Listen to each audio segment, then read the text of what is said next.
เพราะใจที่มีสติคือจุดเริ่มต้นของทุกความดี เข้าพรรษาคือช่วงพักฝนพระสงฆ์ต้องจำพรรษาณวัดใดวัดหนึ่งในฤดูฝนเพื่อศึกษาพระธรรมวินัย3 เดือนแห่งการเริ่มต้นทำสิ่งดีๆในชีวิตเพื่อตัวเราครอบครัวและสังคมที่สงบสุขร่มเย็นขอเชิญชวนพุทธศาสนิกชนร่วมทำบุญตักบาตรทำความดีละเว้นความชั่วทำจิตใจให้บริสุทธิ์พร้อมทั้งถวายผ้าอาบน้ำฝนและแห่เทียนพรรษาเพื่อส่งเสริมพระพุทธศาสนาและสืบทอดประเพณีอันดีงามของไทยตีสนิทแอบส่งภาพลับแล้วขู่เอาเงินอาชญากรรมไซเบอร์ใกล้ตัวเด็กที่ไม่ควรมองข้ามการครอบครองหรือใช้ภาพลับเด็กข่มขู่แบล็กเมย์มีความผิดตามกฎหมายอาญาและพระราชบัญญัติคอมพิวเตอร์ไม่ถ่ายไม่ส่งไม่เปิดกล้องกับคนแปลกหน้าหากตกเป็นเหยื่อยึดหลักไม่จ่ายไม่กลัวรีบแจ้งความสายด่วนตำรวจไซเบอร์1441โทรฟรี24 ชั่วโมงถนนดนตรีไลฟ์เดือนสิงหาคมมิตรภาพผูกดวงใจกอดคอกันร้องเพลงอำลาถนนดนตรีไลฟ์กับมาลีหัวหน้าวันพฤหัสบดีที่ 6 สิงหาคม 2569 เวลา 18 นาฬิกาณห้องออดิทอเรียมอาคารศูนย์ปฏิบัติการสื่อใหม่กรมประชาสัมพันธ์ถนนวิภาวดีรังสิตดินแดงกรุงเทพมหานครติดต่อเข้าชมโดยไม่เสียค่าใช้จ่ายได้ที่ Facebook ถนนดนตรีเรายังเป็นนักเดินทาง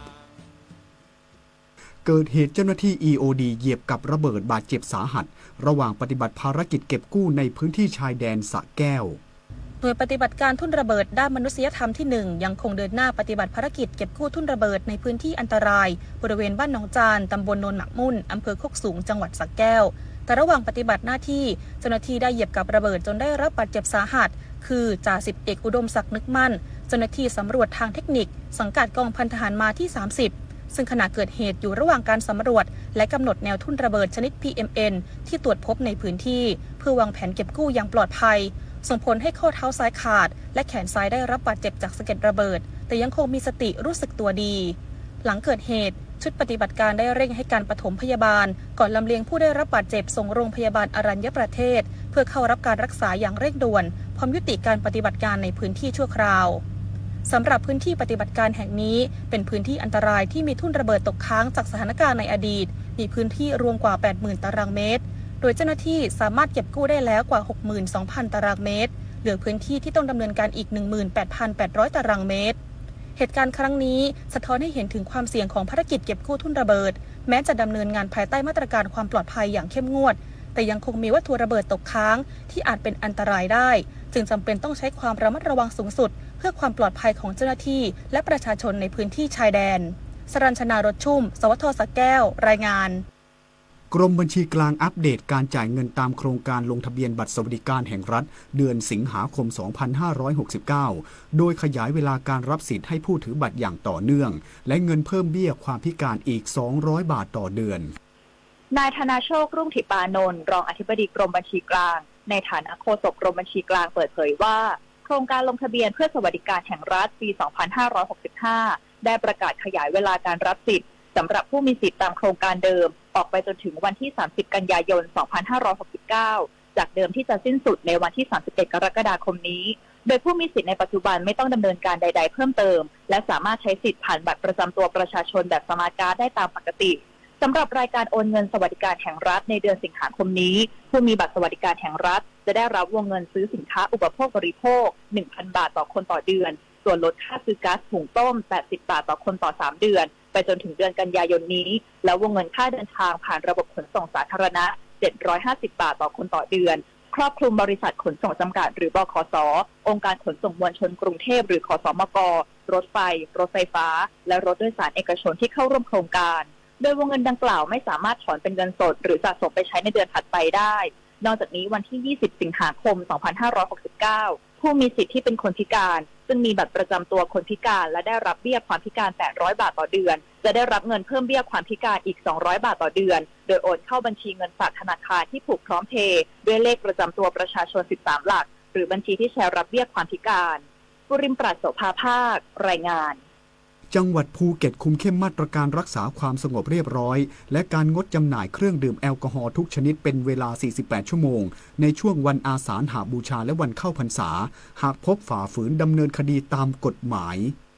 นายชนรินทร์เกิดสมผู้ว่าราชการจังหวัดภูเก็ตสั่งการให้นายอำเภอทุกอำเภอและตำรวจภูธรจังหวัดภูเก็ตบูรณาการความร่วมมือตรวจตราและบังคับใช้กฎหมายอย่างเข้มงวดตามมาตราการรักษาความสงบเรียบร้อยในช่วงวันอาสาฬหบูชาและวันเข้าพรรษาโดยจัดชุดลงพื้นที่ตรวจสถานบริการและสถานประกอบการทั่วทั้งจังหวัดภูเก็ตเน้นย้ำมาตรการงดจำหน่ายเครื่องดื่มแอลกอฮอล์ทุกชนิดเป็นเวลา 48 ชั่วโมงตั้งแต่วันที่ 29 ถึง 30 กรกฎาคมนี้โดยยกเว้นการจำหน่ายในสถานที่ตามที่กฎหมายกำหนดเช่นอาคารผู้โดยสารระหว่างประเทศภายในสนามบินโรงแรมสถานบริการที่ได้รับอนุญาตและสถานประกอบการในพื้นที่ท่องเที่ยวที่ได้รับการประกาศตามกฎหมายเท่านั้นอย่างไรก็ตามหากพบการฝ่าฝืนให้ดำเนินการตามกฎหมายอย่างเคร่งครัดโดยผู้กระทำผิดมีโทษจำคุกไม่เกิน6เดือนหรือปรับไม่เกิน 10,000 บาทหรือทั้งจำทั้งปรับนวพันธ์ พรายพันธ์ สวทภูเก็ตรายงานปิดไฟปิดแอร์เมื่อไม่ใช้ช่วยประหยัดค่าไฟลดการใช้พลังงานจบข่าวธราวุฒิวิชัยดิษฐ์อ่านรับฟังข่าวครั้งต่อไปเวลา 19 นาฬิกาครับติดตามข่าวที่นำเสนอไปแล้วได้ที่ www.thainews.prd.go.th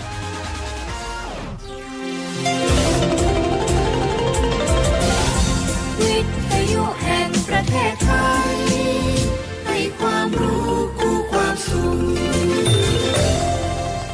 บ้านเมืองเรารุ่งเรืองพร้อมอยู่หมู่เรา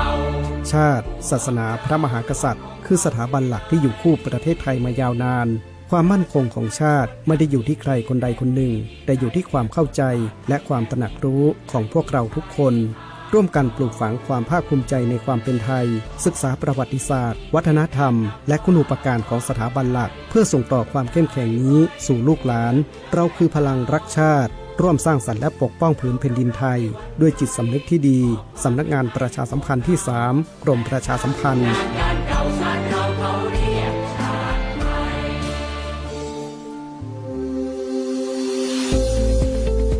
หลากหลายข้อมูลข่าวสารจากรัฐจัดเต็มข่าวเด่นในพื้นที่เมืองเหนือเวลาดี 4 โมงแรงในรายการอู้ข่าวเจ้าเหนือต่างสถานีวิทยุแห่งประเทศไทยภาคเหนือตอนบน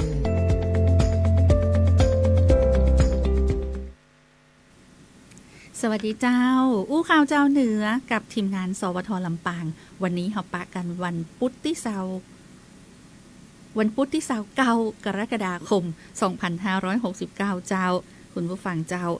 อู้ข่าวเจ้าเหนือบอกว่าจะเป็นในช่วงของข่าวสารบ้านเฮาเจียงใหม่ลำพูนลำปางแม่ฮ่องสอนแล้วก็ข่าวสารบ้านเฮาเจียงใหม่เจียงไฮ้พะเยาแป้น่านนะเจ้าทั้ง2ช่วงข่าวสารในแต่ละจังหวัดติดตามใดในช่วงของอูข่าวเจ้าเหนือวันนี้อยู่กับข้าเจ้าชุติการเราชายเจ้าครับหน้าที่ดำเนินรายการอูเอิญข่าวสารในช่วงของอูข่าวเจ้าเหนือวันนี้ในช่วงแรกที่เราไปติดตามในช่วงของข่าวสารบ้านเฮาเจียงใหม่ลำพูนลำปางแม่ฮ่องสอนกันก่อนเจ้าอูข่าวเจ้าเหนือช่วงข่าวสารบ้านเฮาเจียงใหม่ลำพูนลำปางแม่ฮ่องสอนเริ่มที่จังหวัดลำปางก่อนเลยกันแล้วกันเจ้าจังหวัดลำปางสืบสานพระพุทธศาสนาจัดพิธีเจริญพระพุทธมนต์และกระทำบุญเนื่องในวันอาสาฬหบูชาและวันเข้าพรรษาเจ้าในช่วงเจ้าที่ผ่านมานายวิวัฒน์อินไทยวงศ์ผู้ว่าราชการจังหวัดลำปางได้มอบหมายให้ต่างด้านนายพัชรศิมเสถียรรองผู้ว่าราชการจังหวัดลำปางเป็นประธานฝ่ายฆราวาสในพิธีเจริญพระพุทธมนต์พิธีทำบุญตักบาตรที่พิธีถวายเทียนพรรษาและก็พิธีถวายผ้าอาบน้ำฝนเนื่องในเทศกาลเนาะวันอาสาฬหบูชาและก็วันเข้าพรรษาที่วัดพระแก้วดอนเต้าสุชาดารามอำเภอเมืองลำปางจังหวัดลำปางเจ้าโดยได้รับเมตตาจากพระเดชพระคุณพระราชจินตวชิราภรณ์เจ้าคณะจังหวัดลำปางเจ้าอาวาสวัดพระแก้วดอนเต้าสุชาดารามพระอารามหลวงเป็นประธานฝ่ายสงฆ์เจ้าในโอกาสนี้รองผู้ว่าราชการจังหวัดลำปางก็ได้นำหัวหน้าส่วนราชการข้าราชการเจ้าหน้าที่และพุทธศาสนิกชนร่วมประกอบพิธีต่างพระพุทธศาสนาเพื่อสืบสานพระพุทธศาส สนาอนุรักษ์และก็ส่งเสริมขนบธรรมเนียมประเพณีอันดีงามของไทยรวมทั้งถวายเป็นพุทธบูชาเสริมสร้างความเป็นสิริมงคลแก่ตนเองครอบครัวและกับประเทศชาติเจ้าแล้วก็ไปต่อที่เชียงใหม่ก็เหมือนกันเจ้าก็มีพุทธศาสนิกชนเจ้าจังหวัดเชียงใหม่ได้ทำบุญตักบาตรเนื่องในวันอาสาฬหบูชาตลอดถึงนักท่องเที่ยวตัวก็ได้ร่วมกันทำบุญตักบาตรนะเจ้าเนื่องในวันสำคัญต่างพระพุทธศาสนาที่วัดพระสิงห์วรมหาวิหารอำเภอเมืองจังหวัดเชียงใหม่เจ้าซึ่งต่างด้านนายรัฐพลนราดีศรผู้ว่าราชการจังหวัดเชียงใหม่ก็ได้นำพุทธศาสนิกชนนักท่องเที่ยวร่วมทำบุญตักบาตรรับฟังโอวาทธรรมเนื่องในวันอาสาฬหบูชาและกับวันเข้าพรรษาประจำปี 2569 โดยมีพระเทพสิงหวราจารย์เจ้าอาวาสวัดพระสิงห์วรมหาวิหารเป็นประธานฝ่ายสงฆ์เพื่อสืบสานพระพุทธศาสนาอนุรักษ์ขนบธรรมเนียมประเพณีอันดีงามเพื่อความเป็นสิริมงคลแก่ตนเองและก็ครอบครัวเจ้าและก็ยังอยู่เชียงใหม่ไปที่ฝางเจ้าอำเภอฝางที่เรือนจำอำเภอฝางจังหวัดเชียงใหม่เจ้าได้เสริมทักษะวิชาชีพผู้ต้องขังสร้างโอกาสสู่อาชีพอย่างยั่งยืนเจ้าทางด้านนางสาวประภาสรจันหัวนาผู้บัญชาการเรือนจำอำเภอฝางจังหวัดเชียงใหม่ได้มอบหมายให้ต่างด้านนางสาวเยาวนาเชื้อเมืองพานผู้อำนวยการส่วนพัฒนาผู้ต้องขังพร้อมด้วยศูนย์เตรียมความพร้อมก่อนปล่อยดำเนินโครงการพัฒนาต้นแบบการเตรียมความพร้อมก่อนที่จะปล่อยนะเจ้าจัดฝึกอบรมหลักสูตรวิชาชีพขนมไทยฮือกับผู้ต้องขังหญิงจำนวน30คนการฝึกอบรมเตื้อนี้กับมุ่งเน้นการพัฒนาทักษะด้านขนมไทยซึ่งก็เป็นหนึ่งในวิชาชีพที่ผู้ต้องขังกลุ่มเป้าหมายคือความสนใจและก็มีความประสงค์ที่จะนำไปประกอบอาชีพภายหลังพ้นโทษนักที่สุดโดยเน้นการฝึกปฏิบัติจากเมนูที่สามารถใช้วัตถุดิบและอุปกรณ์ภายในครัวเรือนได้บ่ซับซ้อนใช้เงินลงทุนเริ่มต้นบัดนักแล้วก็สามารถต่อยอดเป็นอาชีพอิสระหรือว่าสร้างรายได้เสริมให้กับตนเองและครอบครัวได้ซึ่งต่างเรือนจำอำเภอฝางก็คือความสำคัญกับการพัฒนาศักยภาพผู้ต้องขังผ่านการเสริมทักษะวิชาชีพที่สอดคล้องกับความต้องการของตลาดแรงงานและก็วิถีชีวิตของชุมชนเพื่อสร้างโอกาสในการมีงานทำหลังพ้นโทษส่งเสริมการเปิ้งปลาตัวเก่าและก็เตรียมความพร้อมสำหรับการปิกคืนสู่สังคมอย่างมีคุณภาพมีศักดิ์ศรีและก็ลดโอกาสหวนปิกไปกระทำผิดซ้ำมาต่อที่ตังลำปูนพ่องตังลำปูนเจ้ารองผู้ว่าราชการจังหวัดลำพูนก็ได้นำพุทธศาสนิกชนเจ้าทำบุญตักบาตรเนื่องในเทศกาลวันอาสาฬหบูชาและก็วันเข้าพรรษาประจำปี 2569นะเจ้าเพื่อส่งเสริมให้ประชาชนร่วมกิจกรรมเผยแผ่พระพุทธศาสนาถวายเป็นพุทธบูชานะเจ้าวันนี้ในช่วงเจ้าที่ผ่านมาที่วัดพระธาตุหาริพุนชัยวรมหาวิหารตำบลในเมืองอำเภอเมืองลำพูนจังหวัดลำพูนนะเจ้านายโยธินประสงค์ความดีรองผู้ว่าราชการจังหวัดลำพูนเนาะก็ได้เป็นประธานในพิธีทำบุญตักบาตรเนื่องในเทศกาลวันอาสาฬหบูชาและก็วันเข้า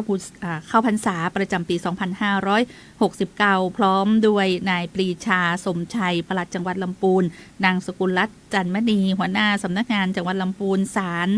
ทหารตำรวจส่วนราชการตลอดถึงพุทธศาสนิกชนพี่น้องชาวลำพูนเข้าร่วมพิธีอย่างพร้อมเพรียงกันเพื่อสืบสานขนบธรรมเนียมประเพณีและก็ส่งเสริมให้พี่น้องประชาชนเนี่ยได้ร่วมกิจกรรมเผยแผ่พระพุทธศาสนาถวายเป็นพุทธบูชาตัวนะเจ้าแล้วก็ไปต่อที่แม่ฮ่องสอนนะเจ้าแม่ฮ่องสอนจังหวัดแม่ฮ่องสอนก็ประกอบพิธีถวายเตียนพรรษาและพาอาบน้ำฝนพร้อมทำบุญตักบาตรเนื่องในเทศกาลวันอาสาฬหบูชาและก็วันเข้าพรรษาเจ้าซึ่งที่อาคารเจ้าผู้สูงอายุเนาะที่อาคารผู้สูงอายุวัดพระธาตุดอยกองมูอำเภอเมืองแม่ฮ่องสอนเจ้าต่างด้านนายอุดมศักดิ์ขาวหนูนารองผู้ว่าราชการจังหวัดแม่ฮ่องสอนก็เป็นประธานฝ่ายฆราวาส ในพิธีถวายเตียนพรรษาพาอาบน้ำฝนและก็พิธีทำบุญตักบาตรเนื่องในเทศกาลวันอาสาฬหบูชาและก็วันเข้าพรรษาประจำปี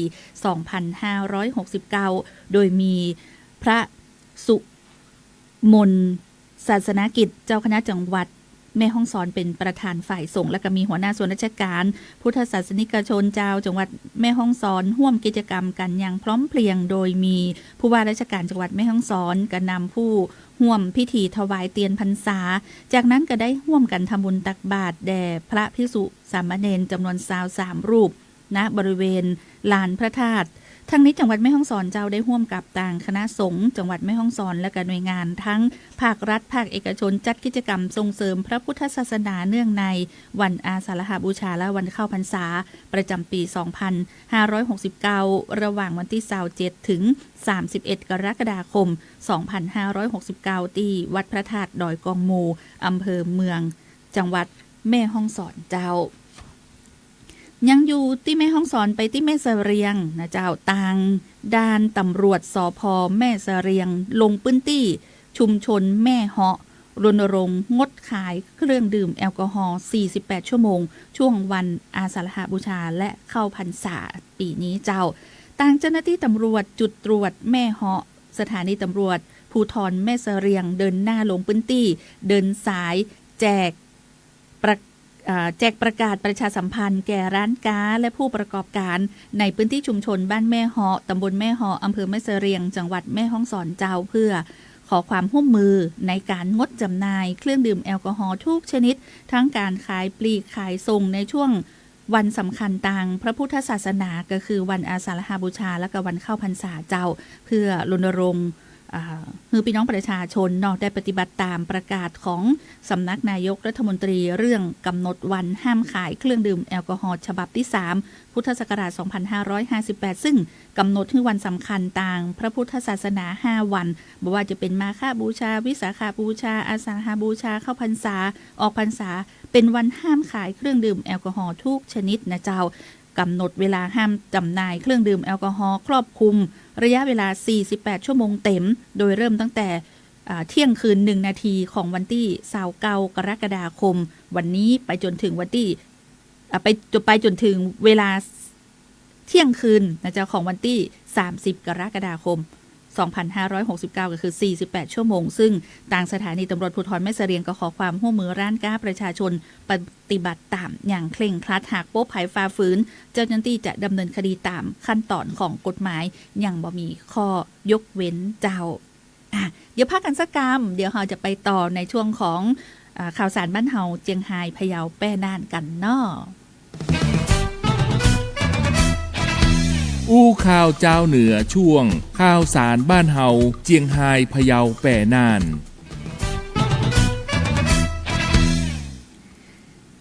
มาต่อช่วงที่2เจ้าข่าวสารบ้านเฮาเจียงไฮ้พะเยาแป้น่านไปที่เจียงไฮ้กันก่อนเจ้าที่จังหวัดเจียงไฮ้ศรัทธาแห่งขนาดเลยพี่น้องเจ้าเจียงไฮ้ตลอดถึงนักท่องเที่ยวหลายพันคนเจ้าร่วมตักบาตรเต็งปุดสืบสานประเพณีล้านนาและเสริมสิริมงคลเจ้าบรรยากาศแห่งศรัทธาเมื่อพุทธศาสนิกชนและนักท่องเที่ยวทั้งเจ้าไทยและก็ต่างชาติหลายพันคนพร้อมใจกันร่วมตักบาตรเต็งปุดหรือประเพณีตักบาตรเที่ยงคืนของเจ้าล้านนาเฮานะเจ้าแม้ว่าก่อนที่จะเริ่มพิธีมีฝนตกโปรยปลายมาแต่กลับมาได้ลดทอนแห่งศรัทธาของผู้ที่มาร่วมต่างกระแต่งกายด้วยชุดสุภาพสีขาวนำข้าวสารอาหารแห้งนะเจ้าเครื่องอุปโภคบริโภคมาร่วมทำบุญเพื่อความเป็นสิริมงคลในคืนวันเพ็ญที่ตรงกับวันพุธซึ่งก็เกิดขึ้นเพียงบกีเตื้อในแต่ละปีนะก็คือเมื่อเวลาเที่ยงคืนเนาะของ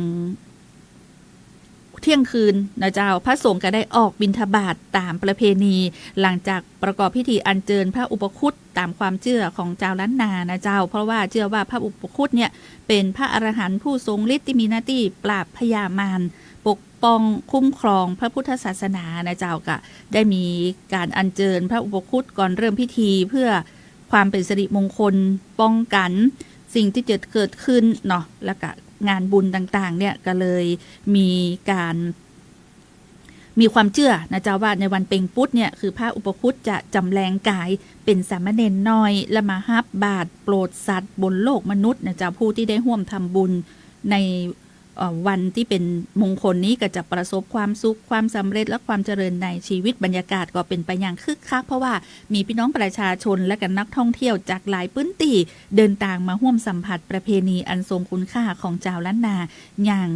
เนืองแน่นเลยนะเจ้าสะท้อนถึงพลังศรัทธาที่สืบทอดจากรุ่นสู่รุ่นเลยนะแล้วควบคู่กับการอนุรักษ์วัฒนธรรมท้องถิ่นแล้วแหมยังเป็นกิจกรรมที่ช่วยส่งเสริมการท่องเที่ยวเจิงวัฒนธรรมตัวนะอันนี้ก็ได้มีการตักบาตรเป็งปุ๊ดไ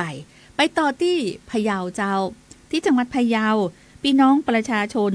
เจ้าจังหวัดพะเยาหน่อพุทธศาสนิกชนทำบุญตักบาตรเนื่องในวันอาสาฬหบูชาในช่วงเจ้าที่ผ่านมาซึ่งต่างด้านนายภูธนะชมพูมิ่งรองผู้ว่าราชการจังหวัดพะเยาก็ได้เป็นประธานนำหัวหน้าส่วนราชการรวมถึงพุทธศาสนิกชนพี่น้องประชาชนเจ้าจังหวัดพะเยาเนี่ยตลอดถึงนักท่องเที่ยวตัวทำบุญตักบาตรข้าวสารอาหารแห้งพระสงฆ์จำนวน58รูปด้วยกันนะเจ้าตีลานพิธีเวียนเตียนต่างน้ำกลางกว้านพะเยาบริเวณถนนใจกว้านพะเยาในงานเวียนเทียนต่างน้ำต่างกว้านพะเยานะเจ้าที่ถือว่ามีหนึ่งเดียวในโลกครั้งที่58เนี่ยจะเป็นจัดเนื่องในวันอาสาฬหบูชาประจำปี2569นะเจ้าเพื่อฮือพุทธศาสนิกชนได้น้อมรำลึกถึงวันอาสาฬหบูชาซึ่งเป็นวันสำคัญต่างพระพุทธศาสนาและก็มีส่วนร่วมในกิจกรรมต่างพระพุทธศาสนาเจ้าสำหรับในช่วงค่ำนอตี้พะเยาก็จะมีกิจกรรมเวียนเทียนต่างน้ำกลางกว้านพะเยาหนึ่งเดียวในโลกครั้งที่58เนื่องในวันอาสาฬหบูชาโดยซึ่งก็จะมีต่างรองผู้ว่าราชการจังหวัดพะเยาเป็นประธานเปิดงานพร้อมนำในส่วนของข้าราชการนักท่องเที่ยวแล้วก็เจ้าพะเยาเนี่ยร่วมเวียนเตียนต่างน้ำรอบวัดติโลกอารามกลางกว้านพะเยาเลยนะเจ้าพิธีก็จะเริ่มตั้งแต่ 18 นาฬิกาเป็นต้นไปที่บริเวณตรงข้าม3แยกร้านอาหารไอวาถนนใจกว้านพะเยาเจ้าจากพะเยาไปที่แป้ต่อเลยเจ้าที่จังหวัดแป้ผู้ว่าราชการจังหวัดแป้นำพุทธศาสนิกชนถวายเตียนพรรษาและพาอาบน้ำฝนในเจ้าสืบสารพุทธประเพณีเนื่องในวันอาสาฬหบูชาและกะวันเข้าพรรษาเจ้าที่พระอุโบสถวัดพระธาตุมิ่งเมืองวรวิหารตำบลในเวียงอำเภอเมืองแป้ทางด้านนายสมชัยเลิศประสิทธิพันธ์ผู้ว่าราชการจังหวัดแป้ก็ได้เป็นประธานฝ่ายคฤหัสถ์ในพิธีถวายเตียนพรรษาและผ้าอาบน้ำฝนเนื่องในวันอาสาฬหบูชาและวันเข้าพรรษาประจำปี2569เพื่อส่งเสริมทำนุบำรุงพระพุทธศาสนารวมทั้งสืบสานประเพณีถวายเตียนพรรษาโดยซึ่งก็ถือเป็น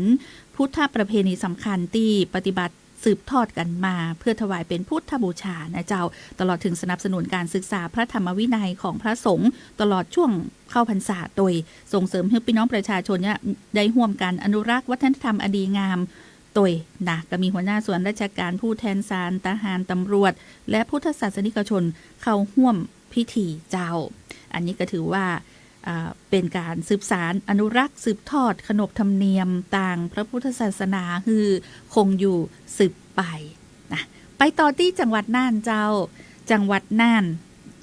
ตลอดถึงนักท่องเที่ยวก็ได้ร่วมตักบาตรเป็งปุ๊ดเนาะเสริมสิริมงคลฮับบุญใหญ่อันนี้ถือว่าเป็นปีละเตื้อนะคุณผู้ฟังเจ้าบรรยากาศที่วัดกู่คำตำบลในเวียงอำเภอเมืองน่านจังหวัดน่านนะเจ้าเที่ยงคืน1 นาทีวันที่29 กรกฎาคมนะเจ้าพุทธศาสนิกชนเจ้าจังหวัดน่านและก็นักท่องเที่ยวพร้อมใจกันร่วมพิธีตักบาตรเที่ยงคืนหรือว่าตักบาตรเป็งปุ๊ดเป็นประเพณีโบราณอันศักดิ์สิทธิ์ของเจ้าล้านนาเฮาและก็สืบทอดกันมาอย่างเมื่อละโดยในปีนี้ประชาชนก็ได้เดินทางมาร่วมประกอบพิธีนับพันคนสร้างบรรยากาศแห่งศรัทธาอย่างคึกคักนะเจ้าซึ่งการตักบาตรเป็งปุ๊ดก็จะเป็นประเพณีที่จัดขึ้นเฉพาะวันเพ็ญขึ้น15 ค่ำที่ตรงกับวันพุธเนาะโดยเริ่มพิธีหลังเวลาเที่ยงคืน1 นาทีนะของวันพุธซึ่งปี2569เนี่ยตรงกับวันที่28 กรกฎาคมต่อเนื่องเข้าสู่วันที่29 กรกฎาคมก็ถือว่าเป็นวันเป็งปุ๊ดเพียง เตื้อเดียวของปีเนาะทำให้มีพุทธศาสนิกชนจำนวนนักต่างตั้งใจเดินทางมาทำบุญเพื่อความเป็นสิริมงคลเนาะได้นำข้าวสารอาหารแห้งข้าวหวานเนาะเครื่องไทยธรรมมารอใส่บาตรพระสงฆ์สามเณรที่ออกบิณฑบาตในช่วงหลังเที่ยงคืนนะเจ้าสำหรับพิธีตักบาตรเป็นปุที่ถือว่าเป็นประเพณีที่เกิดขึ้นได้บัดได้เกิดมันเนาะเนื่องจากว่าจะจัดเฉพาะวันขึ้น15ค่ำตรงกับวันพุธเตาอันซึ่งในแต่ละปีอาจจะมีเพียงเตื้อหนึ่งหรือว่า2เตื้อเตาอันหรือบางปีอาจจะบ่มีเลยแต่ว่าในปี2569มีเพียงวันที่29กรกฎาคมวันเดียวครั้งต่อไปจะตรงกับวันที่20เมษายน2570เจ้าซึ่งประเพณีตักบาตรเป็งปุดนอกจากจะเป็นการสืบสานพระพุทธศาสนาและวัฒนธรรมอันทรงคุณค่าของเจ้าล้านนาแล้วยังเป็นแห่งหนึ่งกิจกรรมนะเจ้าที่ดึงดูดนักท่องเที่ยวให้เดินทางมาสัมผัสเสน่ห์ของเมืองน่านพร้อมเหียนหู้วิถีความเชื่ออัตลักษณ์ท้องถิ่นที่ยังคงได้รับการอนุรักษ์ไว้อย่างงดงามจนถึงบัดเดียวนี้เลยนะเจ้าและนี่ก็เป็นประเด็นทั้งหมดข่าวสารใน8จังหวัดภาคเหนือของเฮาเจ้าคุณผู้ฟังจะติดตาม FM 97 เมกะเฮิรตซ์เนาะก็ฟังสวทลำปางแล้วก็มีสถานีอื่นๆที่ร่วมรับสัญญาณบอกว่าจะเป็นสวทเจียงใหม่เจียงไฮ้ลำปูนพะเยาแป้น่านแม่ฮ่องสอนแม่เสรียงต้องขอบคุณทุกสถานีที่ร่วมรับสัญญาณโดยขอบคุณคุณผู้ฟังแฟนรายการนะเจ้าที่ติดตามถึงแม้ว่าวันนี้จะเป็นวันหยุดนักขัตฤกษ์เนาะก็ยังติดตามการขอบคุณแอดมินสวทแป้เตยนะเจ้าที่เข้ามากดติดตามกดแชร์รายการคุณมะลิแก้วนะเจ้าคุณสง่าลุ่มน้ำวางคุณอเม้งเมืองรถม้านะเจ้าพี่เจ๊กธนชชาขอบคุณเจ้าคุณสันดลชัยวงศ์คุณธินกรมุนทาสวัสดีผู้ดำเนินรายการอู้ข่าวเจ้าเหนือ8จังหวัดวันนี้ฟังอยู่ที่อุทัยธานีภาพและเสียงชัดเจนต้องขอบคุณช่างของเฮานะเจ้าว่าที่ร้อยตรีอาทิตย์วารีนะที่ควบคุมด้านเทคนิคของเฮานะไปทำบุญวันวิสาขเวียนเตียนในภาคบ่ายมาเรียบร้อยแล้วเอาบุญมาฝากกันโดยขอบคุณเจ้าคุณสกุลรักเขื่อนปัญญามีรีวิวส่งสติกเกอร์รูปหัวใจมาขอบคุณเจ้าดีเจแก้มยุ้ยบอกยอดเยี่ยมเลยเจ้าข่าวสารวันนี้ที่ดาส้มเกลียงไม่เลี้ยงเมืองเถิด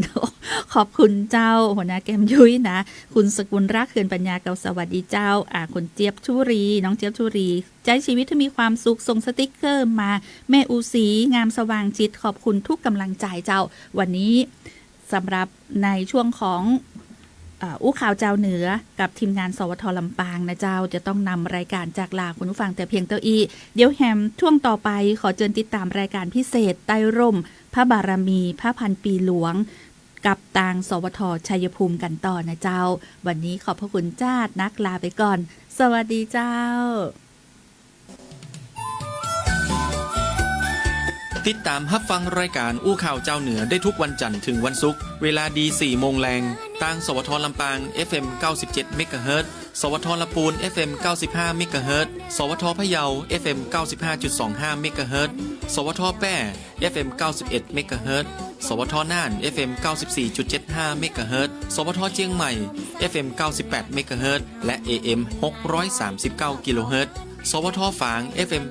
89.25 เมกะเฮิรตซ์สวทเจียงไฮ้ FM 95.75 เมกะเฮิรตซ์สวทแม่ฮ่องสอน FM 104 เมกะเฮิรตซ์สวทแม่เสรียง FM 90.5 เมกะเฮิรตซ์และสวทเพื่อการเรียนรู้และเตือนภัยภาคเหนือ AM 549 กิโลเฮิรตซ์และเพจ Facebook ของแต่ละสถานีเนอครับไปกันที่เมืองลำปางไปกันที่เมืองลำปางเครื่องปั้นลือน้ำถ้วยชามกาไก่นั่งรถมา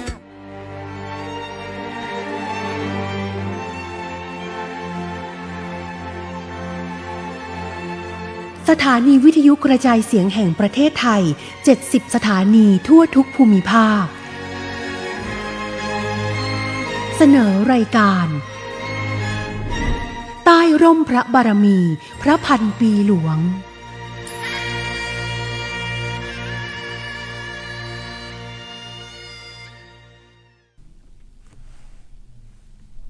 สวัสดีครับพบกับรายการใต้ร่มพระบารมีพระพันปีหลวงรายการที่แสดงความอาลัยและน้อมสำนึกในพระมหากรุณาธิคุณของสมเด็จพระนางเจ้าสิริกิติ์พระบรมราชินีนาถพระบรมราชชนนีพันปีหลวงอย่างหาที่สุดมิได้ ออกอากาศทุกวันจันทร์ถึงศุกร์ทางสถานีวิทยุกระจายเสียงแห่งประเทศไทยกรมประชาสัมพันธ์70สถานีทั่วประเทศวันนี้สถานีวิทยุกระจายเสียงแห่งประเทศไทยจังหวัดชัยภูมิสำนักงานประชาสัมพันธ์ที่1ผลิตรายการโดยมีผมศาสตร์ว่องการดีรับหน้าที่ดำเนินรายการครับคุณผู้ฟังครับช่วงแรกของรายการจะพาทุกท่านย้อนกลับไปเมื่อปีพุทธศักราช 2525 ที่พระบาทสมเด็จพระบรมชนกาธิเบศรมหาภูมิพลอดุลยเดชมหาราชบรมนาถบพิตรและสมเด็จพระนางเจ้าสิริกิติ์พระบรมราชินีนาถพระบรมราชชนนีพันปีหลวงได้เสด็จโดยเฮลิคอปเตอร์พระที่นั่งผ่านเขตรักษาพันธุ์สัตว์ป่าภูเขียวจังหวัดชัยภูมิซึ่งเป็นผืนป่าที่ใหญ่ที่ยังคงเหลืออยู่ไม่กี่แห่งในภาคตะวันออกเฉียงเหนือและทรงมีพระราชดำรัสว่าพื้นที่บนภูเขาเป็นพื้นที่ราบสูงกว้างขวางมีป่าอุดมสมบูรณ์และยังมีสัตว์อยู่อีกมากมายหลายชนิดเหมาะสมที่จะอนุรักษ์ให้เป็นที่อยู่อาศัยของสัตว์ป่าเพื่อพัฒนาให้เป็นสวนสัตว์เปิดจากพระราชดำรัสดังกล่าวก่อให้เกิดโครงการสวนสัตว์ธรรมชาติภูเขียวอันเนื่องมาจากพระราชดำริซึ่งนับเป็นจุดเริ่มต้นของการปล่อยสัตว์ป่าคืนสู่ธรรมชาติเป็นครั้งแรกไปติดตามเรื่องนี้กันในช่วงภาพเก่าเล่าเรื่องครับช่วงภาพเก่าเล่าเรื่อง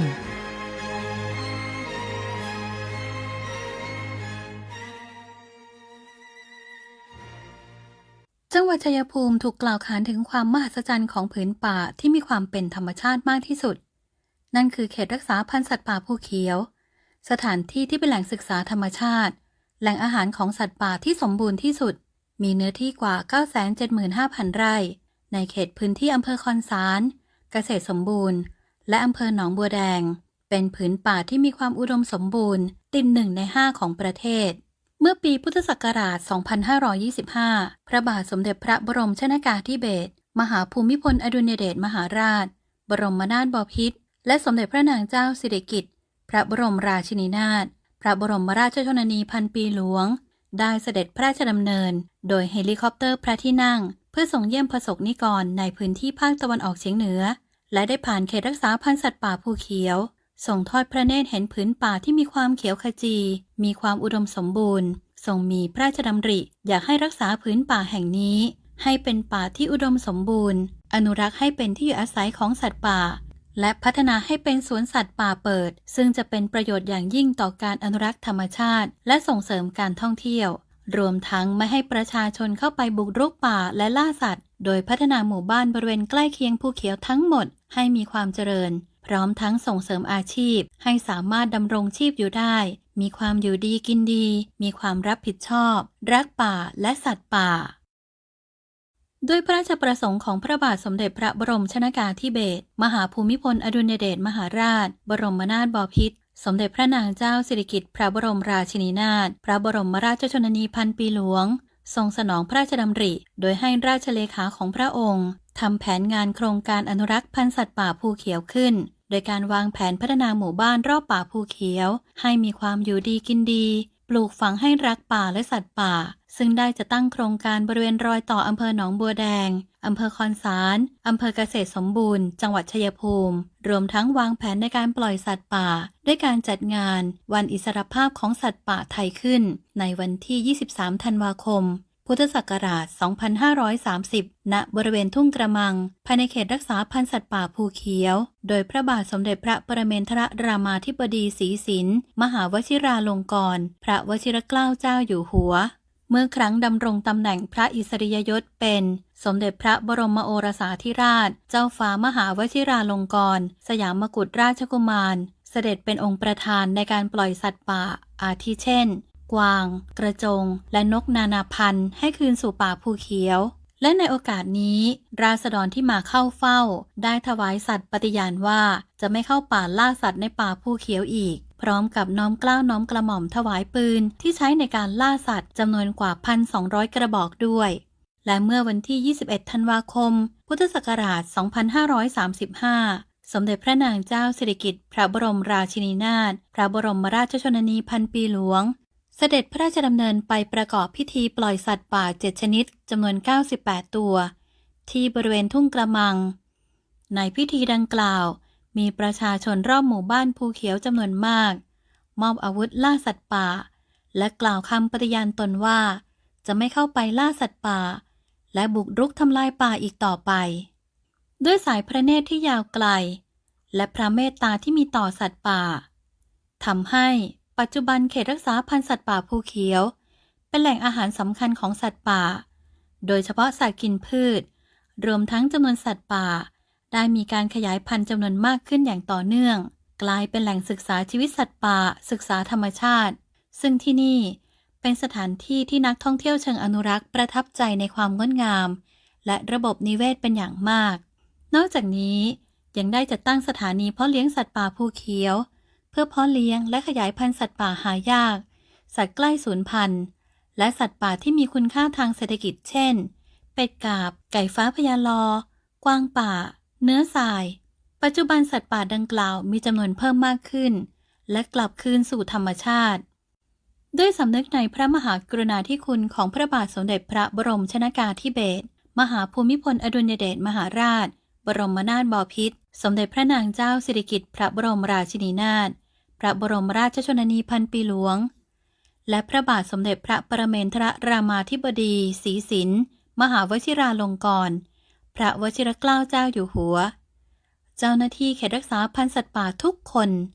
ได้น้อมนำแนวพระราชดำริเป็นแนวทางในการดำเนินงานตลอดมา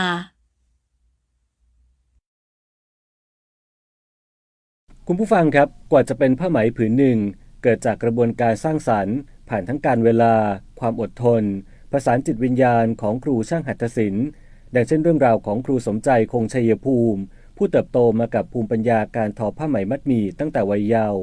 ก่อนที่จะสั่งสมประสบการณ์จนกลายเป็นหนึ่งในกำลังสำคัญของกลุ่มทอผ้าไหมศูนย์ศิลปาชีพทุ่งกระมังจังหวัดชัยภูมิหนึ่งในจุดเปลี่ยนที่สำคัญของครูสมใจคือพระมหากรุณาธิคุณของสมเด็จพระนางเจ้าสิริกิติ์พระบรมราชินีนาถพระบรมราชชนนีพันปีหลวงที่ทรงมอบโอกาสให้เข้าร่วมโครงการเรียนรู้วิธีการทอผ้าไหมมัดหมี่ทำให้สามารถพัฒนาต่อยอดผลงานได้อย่างโดดเด่นและคว้ารางวัลการประกวดผ้าไหมมัดหมี่จากพระองค์ท่านถึง2รางวัลรวมถึงรางวัลอื่นๆอีกมากมายไปติดตามเรื่องนี้กันได้ในช่วงตามรอยพระเมตตาครับขอนำทุกท่านเข้าสู่ช่วงตามรอยพระเมตตา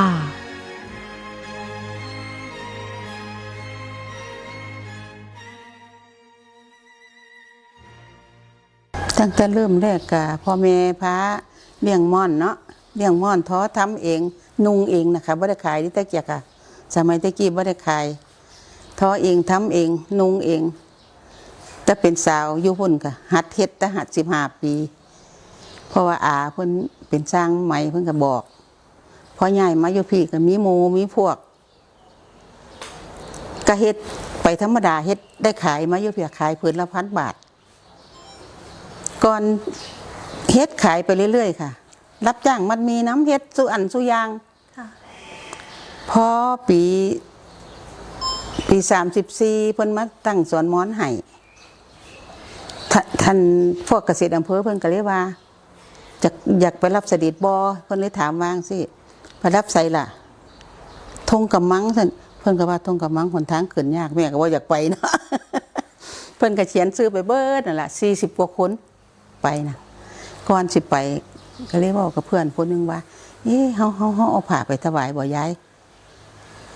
เจ้ามีบ่ซั่นแล้วว่ามีข่อยก็มีตรงนึงข่อยก็มีตรงนึงคือกันซั่น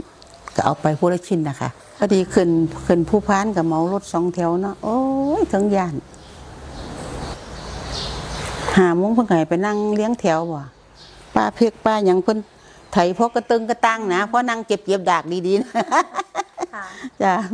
วันนี้ก็แม่ก็บ่ทันหมู่แม่ก็บ่ได้นั่งแล้วทั้งหน้าเจ้าหน้าที่เพิ่นมาจัดรายการจัดที่นะผู้ใดมีของถวายมานั่งทั้งหน้าเพิ่นก็วางสินะแม่ก็ไปบ่ได้หมู่คือเพิ่นได้นั่งทั้งหน้าแล้วเพิ่นบ่ใหญ่นะใครๆก็อยากเข้าเฝ้าจ้าเพิ่นบ่ให้สิทธิ์เฮากันแม่ก็ได้นั่งอยู่แถวที่3แถวที่3แถวที่2พอดีท่านเสด็จมาว่า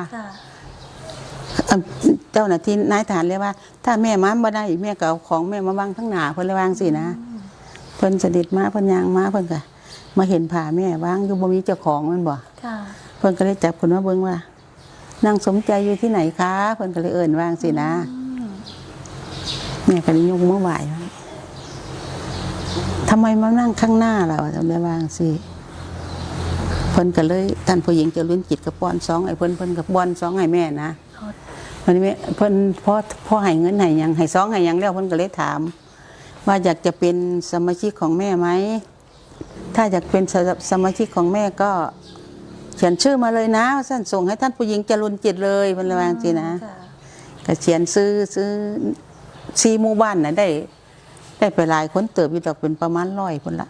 ค่ะไปว่าแล้วเพิ่นก็เลยตกลงโอเคให้ก็ได้ปลูกหมอนปลูกมาแต่ปีพุ่นละเลี้ยงหมอนมาตลอดแต่ที่แรกเพิ่นให้ไหมมาเที่ยละ2 โล 3 โลพูละโลก็มีนะได้ทำผ้าทรงให้เพิ่นน่ะค่ะโอ้ยเดี๋ยวนี้เอาก็บ่ไหวเฮ็ดบ่ไหวค่ะเพิ่นให้พูละ10 โล20 โลก็ได้แต่ว่าแม่เฮ็ดบ่ไหวเนาะแม่ก็เฮ็ดมาปีละ10 โลนี่ละเป็น10 ปีแล้วล่ะว่าค่ะก็ได้เงินได้ล่ะคือภูมิใจที่สุดก็คือมีเงินส่งลูกส่งหลานเรียนมีเงินทุนให้ลูกให้หลานไปอีกภูมิใจที่สุดตอนเนี้ยคือได้รับจากพระพันปีหลวงมานี่รับรางวัลอยู่ที่ผู้พันน่ะ 40,000 บาทรางวัลชมเชยน่ะนี่แม่ก็บ่ได้ใส่จักบาทให้ลูกลงทุนเบิดค่ะแล้วไม่ลูกลงทุนมาก็บ่เคยขาดทุนอาจารย์ได้ไปฝึกให้เขาอยู่ที่บ้านเรานี่แหละอำเภอเรานี่แหละข้างในไปฝึกสองเที่ยวก็จะทำทุกอย่างแหละค่ะที่ถ้าผู้สิมาสืบสารเพิ่นให้เฮ็ดอะไรก็คือเฮ็ดอันนั้นแหละค่ะจังองค์หญิงให้เฮ็ดผ้าหลายประยุกต์หลายไม้จ้ะก็เฮ็ดให้เพิ่นทุกปีซั่นล่ะแม่ก็เฮ็ดจังซั่นแล้วเฮ็ดไปเรื่อยๆจนสิเฮ็ดบ่ได้พุ่นล่ะ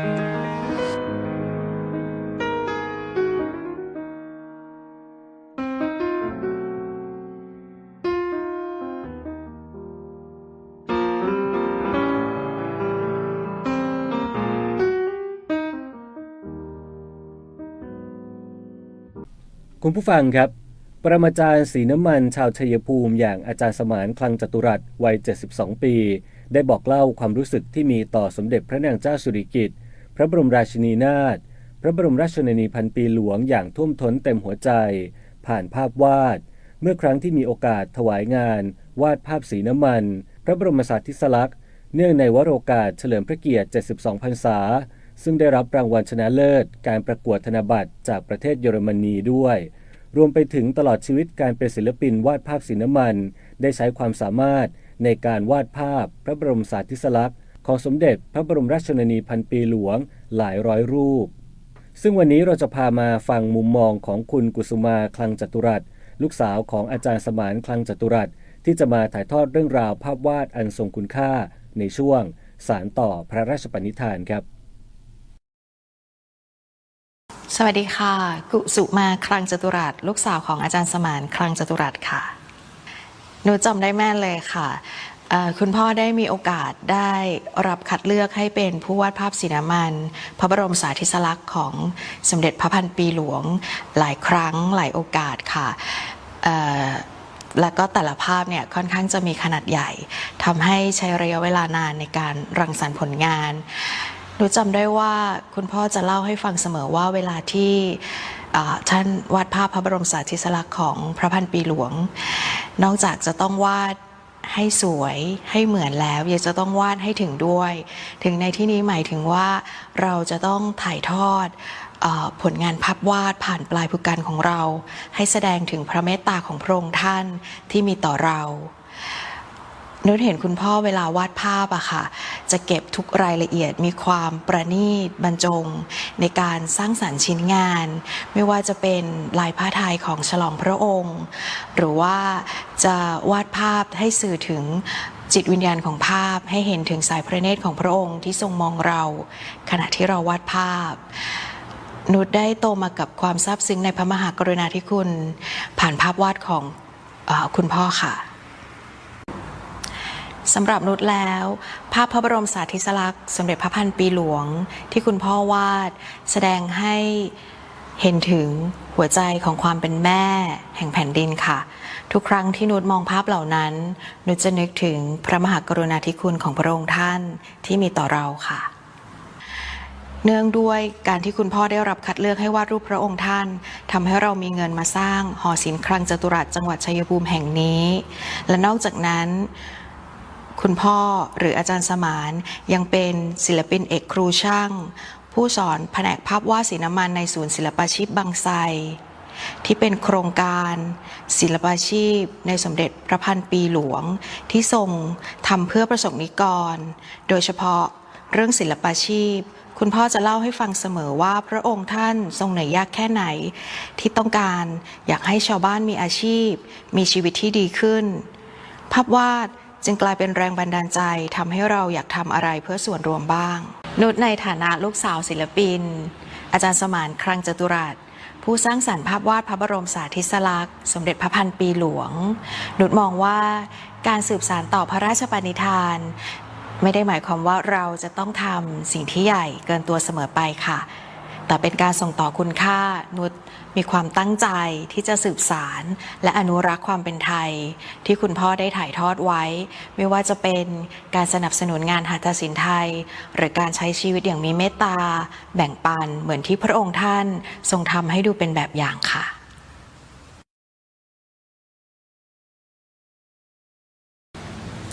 คุณพ่อถ่ายทอดความรักของพระองค์ท่านผ่านปลายภูกันส่วนนุชขอสืบสานต่อความรักนั้นด้วยการลงมือทำค่ะเพื่อรักษาเอกลักษณ์และความงดงามของไทยให้คงอยู่สืบไปภาพพระบรมสารีริกลักษณ์สมเด็จพระพันปีหลวงของคุณพ่อคือบันทึกของความจงรักภักดีและหน้าที่ของนุชก็คือการทำให้บันทึกเล่มนั้นมีชีวิตด้วยการก้าวเดินตามรอยพระบาทของพระองค์ในแบบที่นุชสามารถทำได้ค่ะสวัสดีค่ะอำเภอโนนไทยจังหวัดนครราชสีมาก็หยุดประทับหน้าที่สี่แยกหนองบัวโคกท้องที่อำเภอจตุรัสจังหวัดชัยภูมิ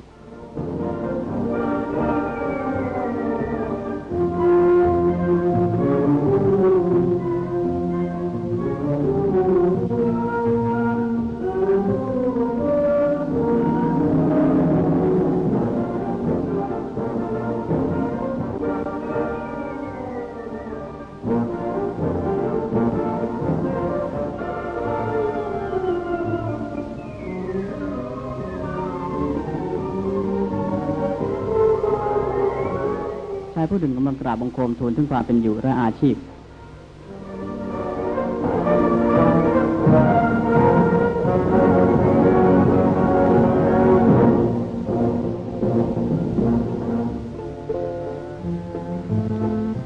จากสี่แยกหนองบัวโคกเสด็จพระราชดำเนินไปหยุดหน้าที่ว่าการอำเภอจตุรัสเพื่อราษฎรได้เข้าเฝ้าทูลละอองธุลีพระบาท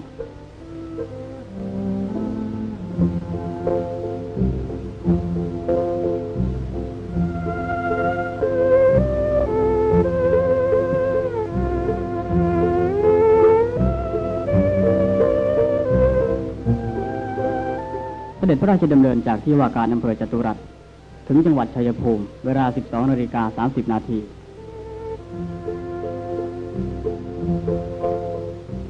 เสด็จพระราชดำเนินขึ้นประทับณที่พักผู้ว่าราชการจังหวัดชัยภูมิซึ่งจัดถวายเป็นที่ประทับแรม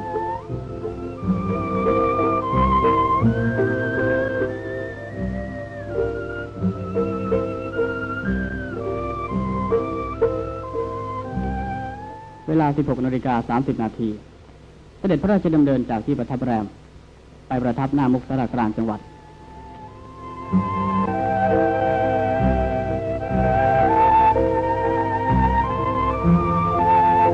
นายสวัสดิ์วงศ์ปฏิทัศน์ผู้ว่าราชการจังหวัดชัยภูมิกราบบังคมทูลในนามของข้าราชการพ่อค้าและประชาชนว่าต่างก็มีความปิติยินดีเมื่อทราบข่าวว่าจะเสด็จพระราชดำเนินมาเยี่ยมเพราะนับเป็นครั้งแรกที่พระมหากษัตริย์และสมเด็จพระนางเจ้าพระบรมราชินีเสด็จพระราชดำเนินมานับว่าเป็นมหาสุภฤกษ์มิ่งมงคลอันประเสริฐที่จะดลบันดาลให้ปวงประชาราษฎร์มีความร่มเย็นตลอดไปชั่วกาลนานพระราชทานพระราชกระแสดังนี้ขอให้ทุกคนตั้งใจสวดมนต์และอธิษฐานให้ฝนตกเพื่อความอุดมส สมบูรณ์ของจังหวัดนี้ข้าพเจ้าขอขอบใจผู้ว่าราชการจังหวัดที่ได้อำนวยพรแก่เราทั้งสองและทั้งลูกของเราด้วย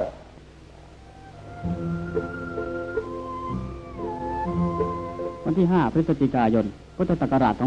2498 เวลา 10:30 น.เสด็จพระราชดำเนินโดยรถยนต์พระที่นั่งออกจากที่ประทับแรมจังหวัดชัยภูมิ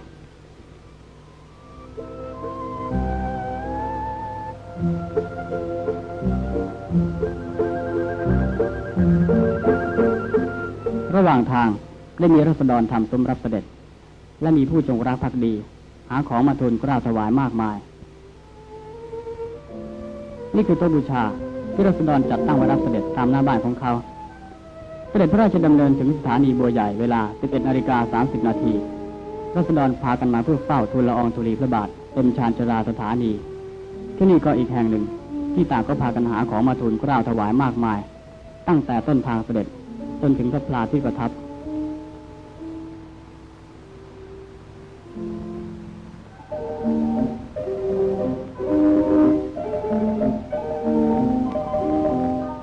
ทรงมีพระราชดำรัสตอบขอบใจพระสงฆ์นิกรของพระองค์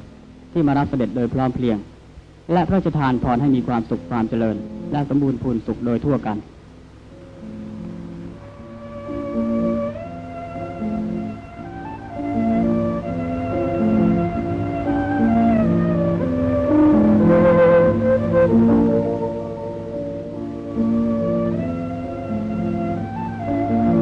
ขบวนรถไฟพระที่นั่งออกจากสถานีบัวใหญ่ท่ามกลางเสียงคุณผู้ฟังครับเวลาของรายการใต้ร่มพระบารมีพระพันปีหลวงวันนี้หมดลงแล้ววันพรุ่งนี้พบกับสวท101เป็นแม่ข่ายในการผลิตรายการผมศาสตร์ว่องการดีดำเนินรายการควบคุมการผลิตโดยนางสาวเพชรรัตน์วังละหา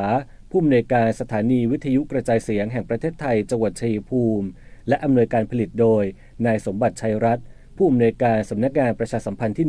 1วันนี้สวัสดีครับ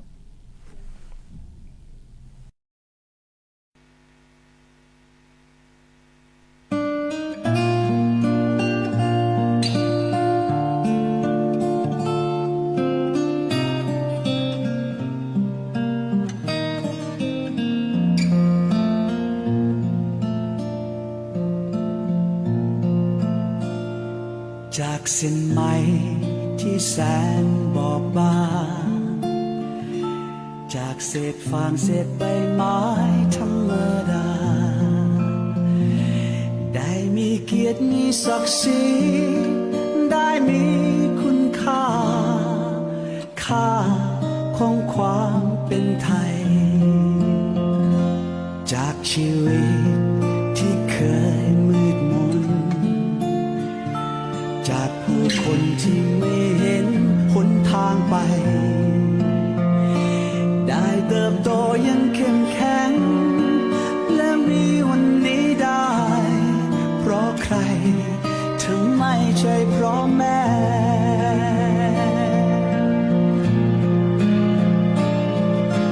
แม่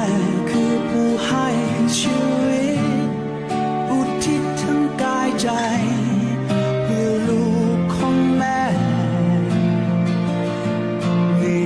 สักเพียงไหนแม่ไม่เคยยอมแพ้เพื่อลูกๆของแม่สุขสบาย